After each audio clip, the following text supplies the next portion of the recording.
จากจังหวัดสุโขทัยครับขอนิมนต์พี่เต้นนะครับ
หลังจากที่บรรดาเหล่าคณะเสนา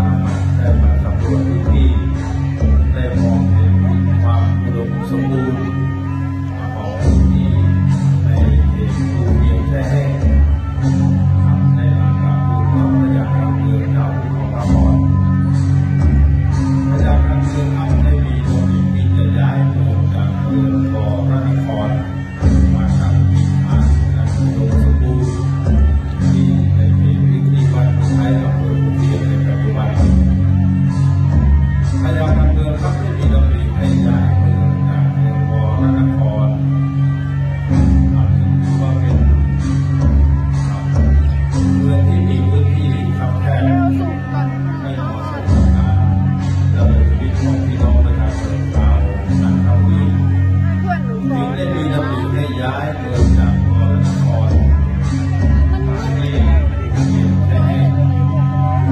ในช่วงของการย้ายครับได้มีการจัดแพจำนวน7แพล่องตามแม่น้ำน่านมาขึ้นที่บ้านห้วยไคภูเขียว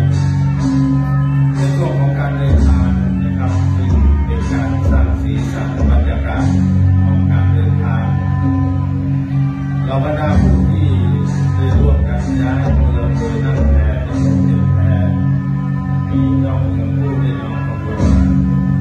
ามีเขาแก่ผู้เป็นเจ้าของงานและผู้ที่มีผู้ที่ชื่นชมในการฟ้อนรำใน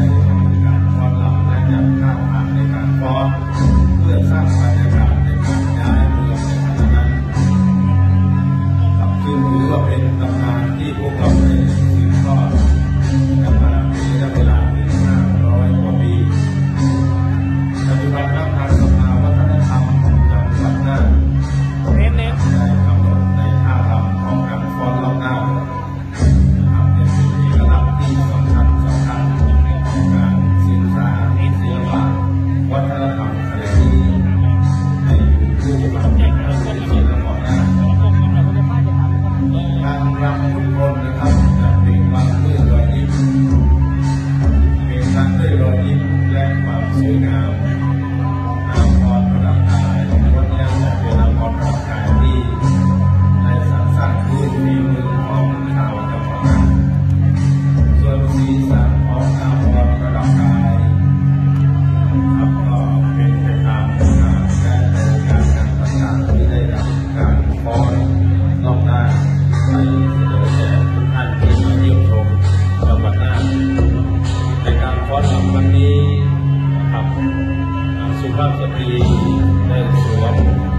อาภรณ์ประดับกาย